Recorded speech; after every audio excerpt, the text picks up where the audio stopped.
Pessoal, como o prazo já está perto de acabar e pouquíssima gente fez a tarefa número 2 de Fundamentos da Linguística, mesmo tendo as respostas no fim do livro, eu imagino que talvez alguns de vocês estejam com dificuldade, especialmente os que perderam parte das aulas.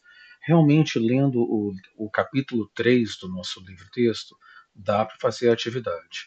No caso da tarefa número 2, as questões são praticamente as mesmas que estão no livro.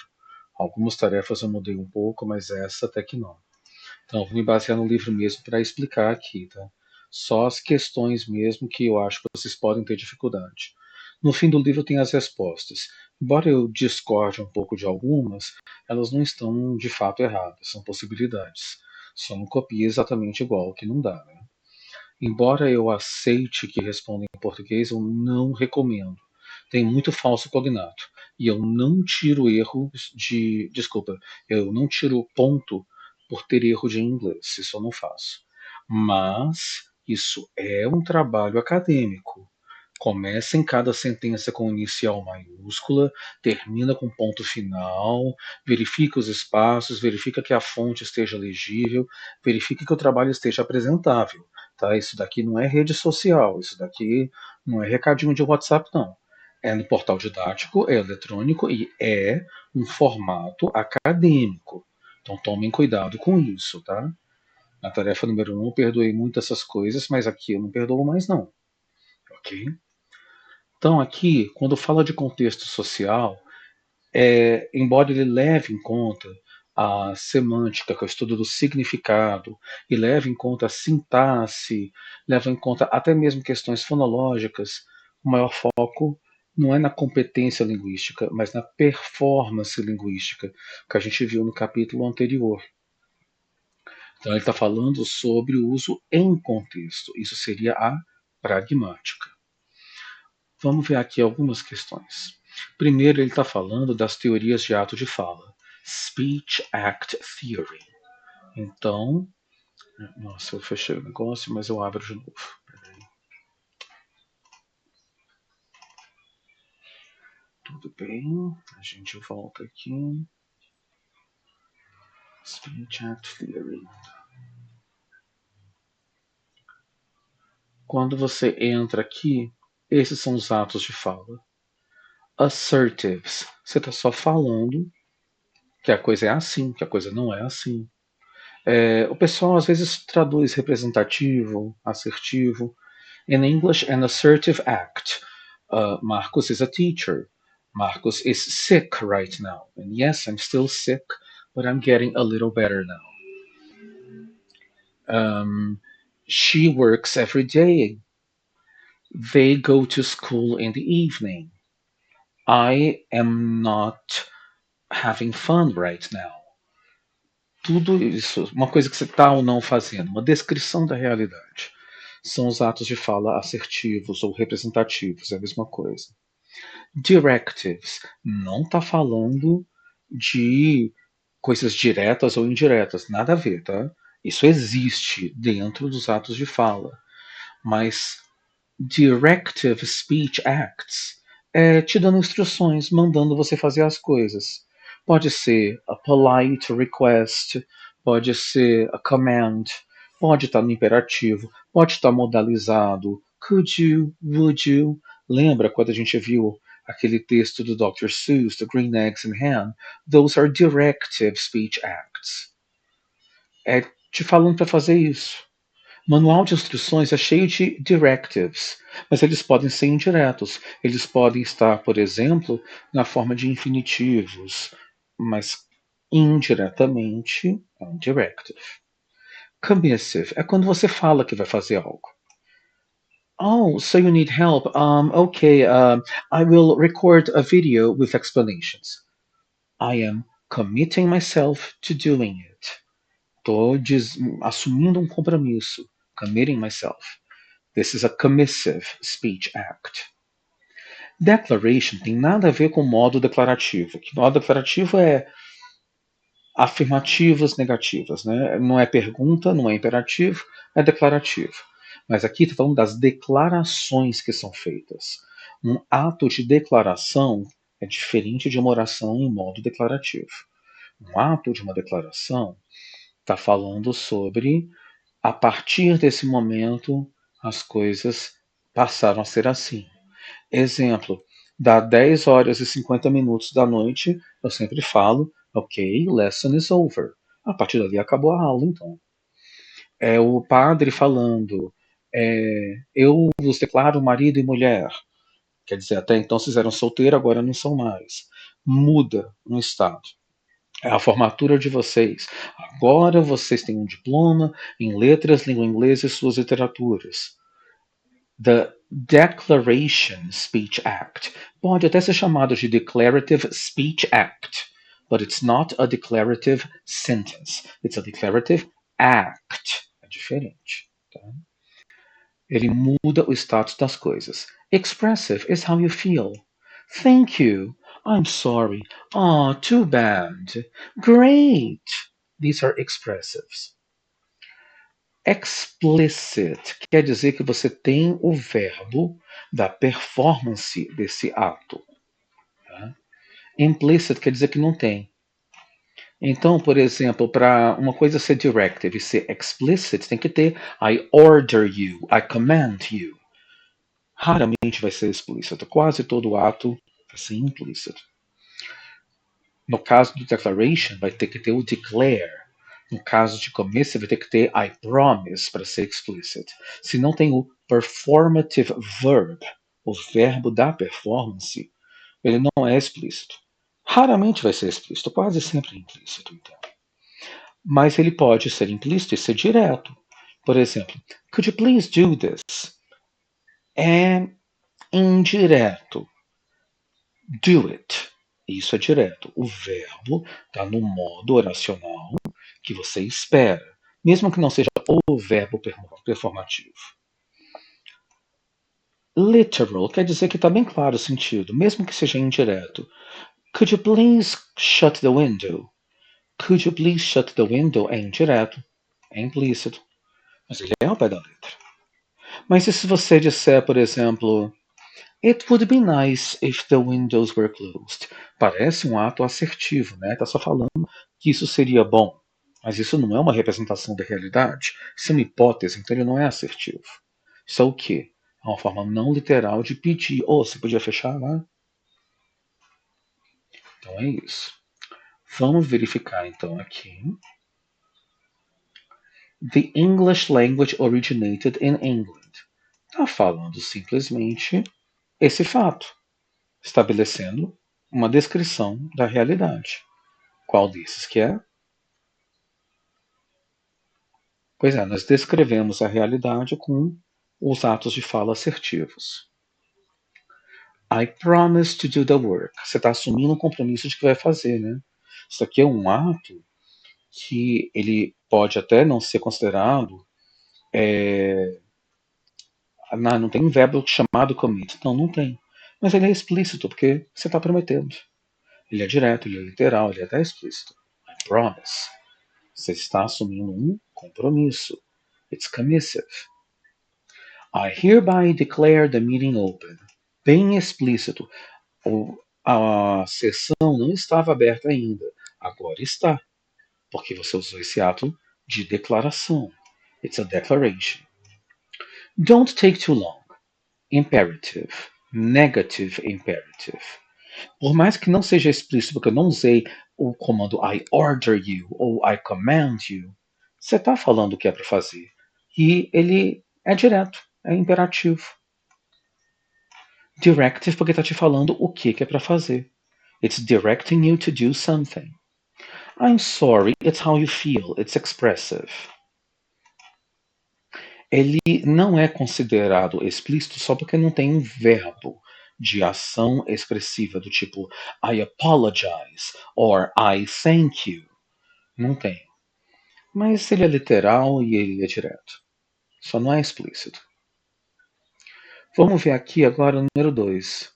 Distinguish the grammatical meaning, quer dizer, sentido da sintaxe, não da pragmática.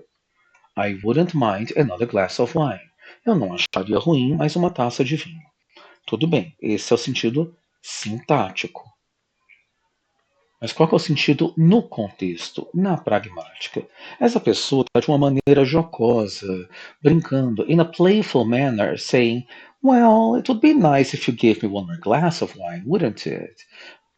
They're asking you to give them more wine.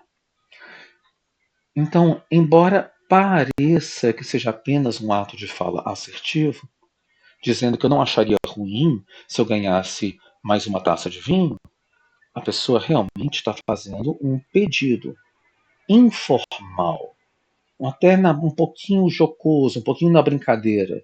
It's a playful, friendly, informal request, saying, could I have some more wine, please? Mas não tão direto, é bem indireto. Essa versão meio na brincadeira, ela pode ser tanto para resguardar ou salvar a face da outra pessoa, mas ela também pode ser ofensiva se você não tiver esse grau de intimidade. Então tem que usar isso com certo cuidado. Além disso, ela envolve um certo grau de sarcasmo. Isso pode tanto pegar mal quanto pegar bem. Depende da relação entre os falantes. Se eles forem iguais, tudo bem. Se eles forem díspares, nem tanto. Lembra? Vou chegar nessa parte aqui, que nós já vimos também.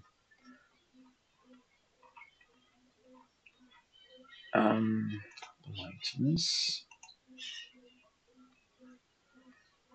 Das relações de poder e da distância social.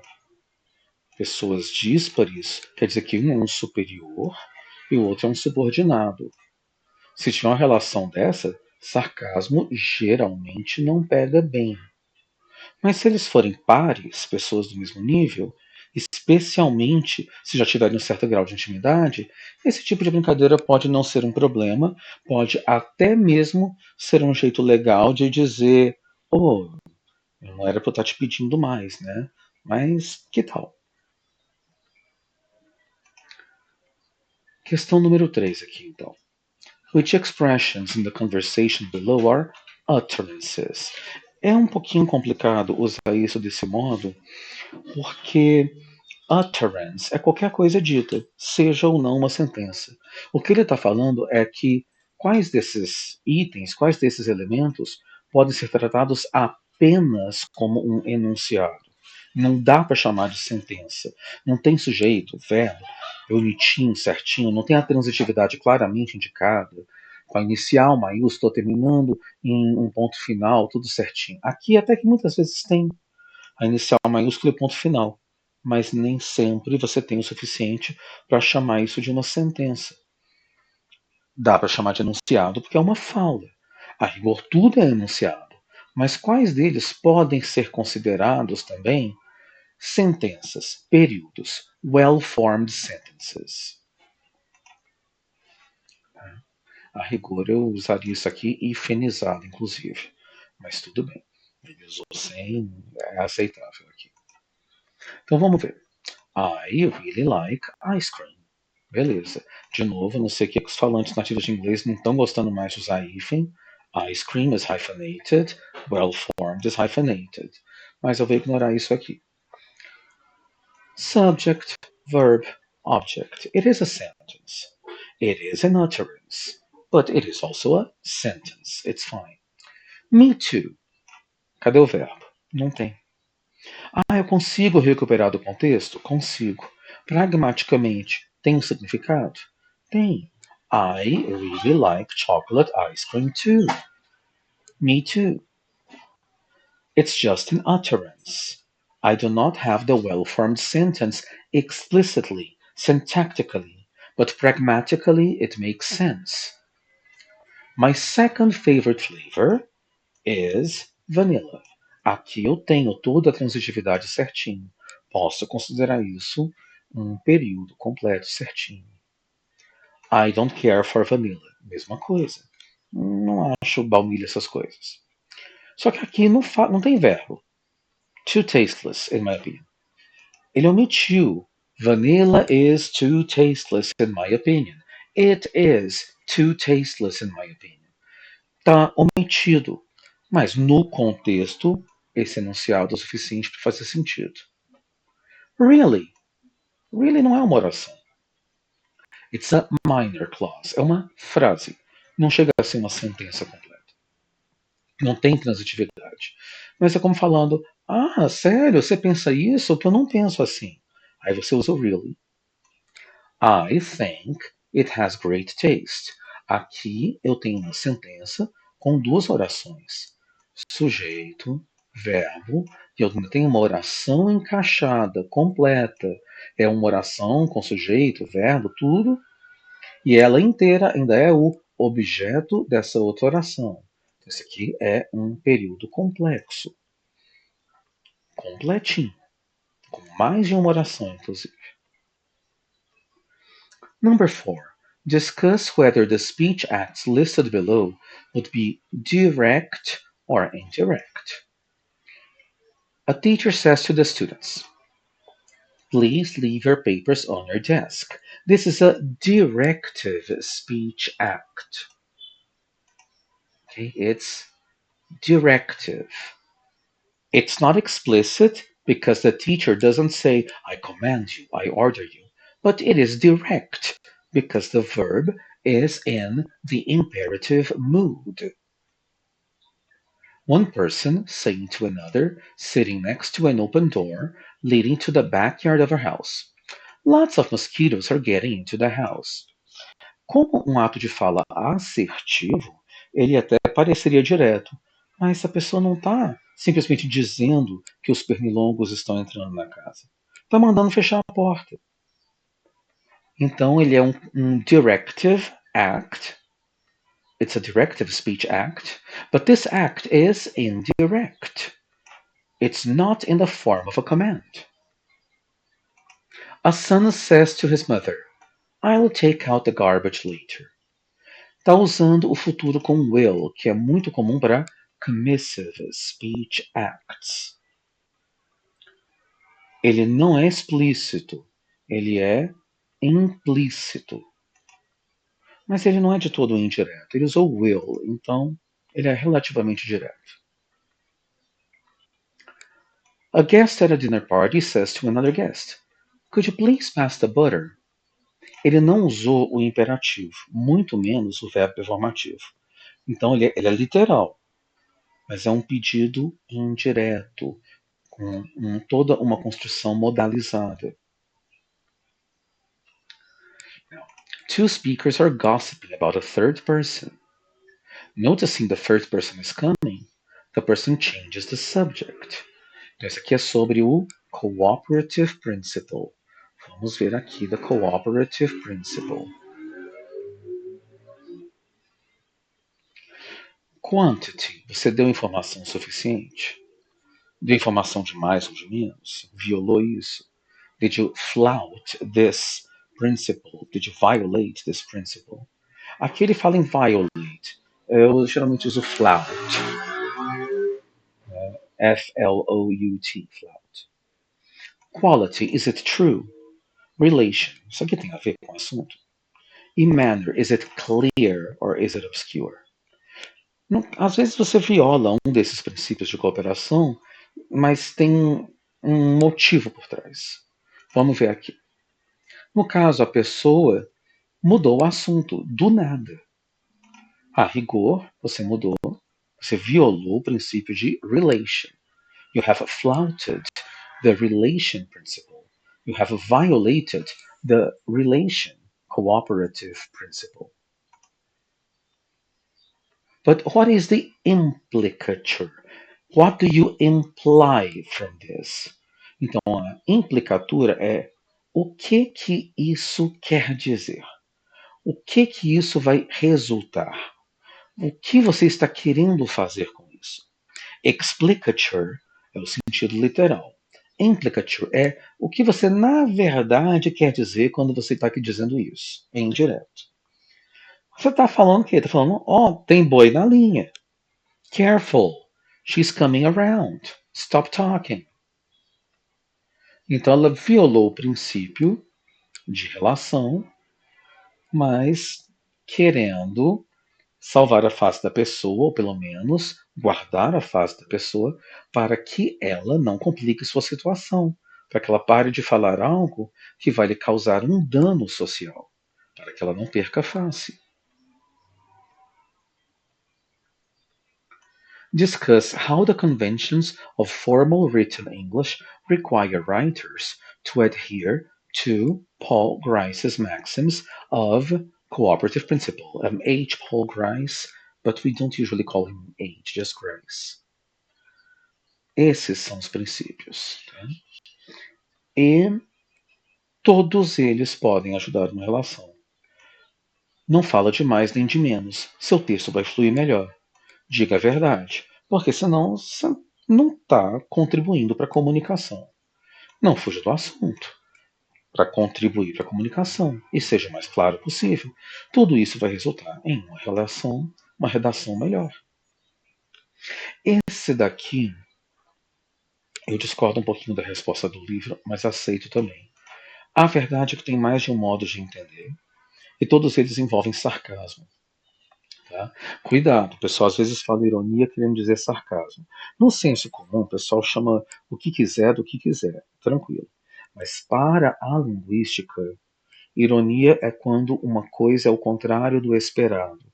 Ironia é você ir viajar para o Natal no Canadá e trazer e tudo preparado para você tirar todas as fotos na neve. Mas aquele Natal não nevou. Isso é irônico, porque você não espera que um Natal no Canadá não tenha neve. Tá? Ironia é casa de ferreiro, o espeto ser de pau. Não é o esperado. Embora, na verdade, seja uma coisa que possa sim acontecer. Isso é ironia. Você falar que lindeza, né? Agora limpa essa bagunça. Esse que lindeza querendo dizer o contrário, isso não é ironia, isso é sarcasmo. Em português, as pessoas confundem esses conceitos. In English, they do not confuse them. Sarcasm is sarcasm. Irony is something else. This is not irony. This is sarcasm. The library patron says, I found these new papers in the administration building. They were addressed to the library, so I thought they must be yours. This person is being sarcastic. Ele sabe que aquilo deveria estar na biblioteca. Ele está reclamando. Tá vendo que aqui tem uma etiqueta falando que deveria estar na biblioteca? Por que não está? Guarda, por favor. Aí a pessoa, bom, ela pode não ter entendido o sarcasmo. Ou o contrário, ela pode também estar fingindo que não entendeu o sarcasmo e tratou como se fosse literal, porque ficou irritado de, poxa, eu não mereço seu sarcasmo. Você podia só reclamar, aqui, isso deveria estar na biblioteca e não está, por favor, guarde. Por que você vem com sarcasmo para cima de mim? Então eu vou fingir que seu sarcasmo é real. Well, if you have the time, you could take them up to the fourth floor, or you could just leave them here. Aí a pessoa ficou irritada. Você respondeu meu sarcasmo com sarcasmo de volta? You can throw them out for all I care. Aí a pessoa cai a máscara. Entende? Ou seja, por um lado, esse subalterno não pode falar que perdeu a face por completo, porque respondeu na mesma moeda. Eu não gostei do seu sarcasmo. Eu vou fingir que isso não foi sarcasmo. Eu vou fingir que isso foi ao pé da letra. Agora, poderia, por exemplo, ser uma pessoa que realmente não entendeu que era sarcasmo. Há vários motivos pelos quais uma pessoa pode não compreender sarcasmo. Ela pode ter dificuldade com a língua, pode não ser falante nativo, pode vir de uma cultura diferente, ela pode ter algum determinado grau de autismo e não opera bem com sarcasmo. Pode ter vários problemas para ela não perceber. E aí a pessoa, em vez de explicar o que quis dizer, responde finalmente com uma grosseria.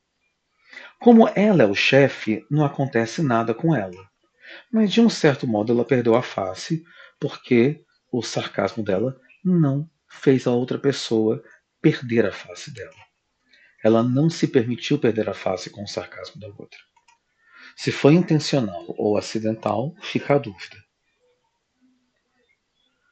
O livro não coloca a possibilidade da pessoa não ter entendido o sarcasmo nas respostas finais, mas é uma possibilidade muito comum. Aqui, de novo, tem a ver com as relações. Essas pessoas são díspares. A father and a child. O pai pode dar um comando direto. O pai pode dar uma bronca. Não é considerado um abuso ou que não foi gentil por conta da diferença entre eles. They are disparates. They're not equals. Eles não são pares, eles são díspares. The father is a superordinate. The child is a subordinate. Claro que para ensinar estratégias de polidez para a criança, a gente sempre primeiro faz o ato de fala diretivo, de direcionamento, directive.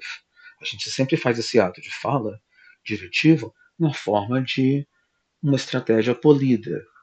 Please do this. Could you please do this? Mas se a criança chega num ponto que não obedece, por ser a mãe ou o pai da criança, por ser a pessoa superior, você pode falar do it now. E não chega a ser uma quebra da polidez, porque se não foi a primeira vez, se você já está fazendo pela terceira ou quarta vez esse ato de fala diretivo, você pode dar um comando. Você tem uma estrutura de poder que lhe permite fazer isso. Agora, se a criança fizer isso com o pai provavelmente vai colocar ela de castigo, porque aí ela não tem um status que lhe permita violar esse princípio da polidez. 9. Why are younger speakers more likely to use slang than older speakers? Remember, slang is uncountable. Slangs is not a word. You use some slang, a little slang, much slang. You use slang expressions, slang terms. O problema de slang é que ela está dentro do sociolecto. It's part of your social act. Muito frequentemente, ao pegarem pessoas díspares, pessoas de grupos sociais diferentes, de idades diferentes, a gíria de um grupo não é entendida pelo outro. Basta você usar com alguém que não é do seu bairro, que a sua gíria pode não pegar bem. Se é de outro grupo social, de outra faixa etária, de outra cidade, enfim, quanto mais velho você fica, quanto mais grupos você perpassa, menos você vai usar termos que você sabe que podem não ser entendidos por alguém que não é daquele seu grupinho de amigos que está crescendo junto naquela cidade. Aí acaba que quanto mais velho você fica, menos gíria você usa, porque elas não serão mais entendidas. É apenas por essa praticidade. Isso está com mais detalhes dentro dessa parte sobre speaker variables. Aqui tem vários outros fatores também que a gente estudou. Ok? Pessoal, quaisquer dúvidas, me manda e-mail que eu respondo, tá?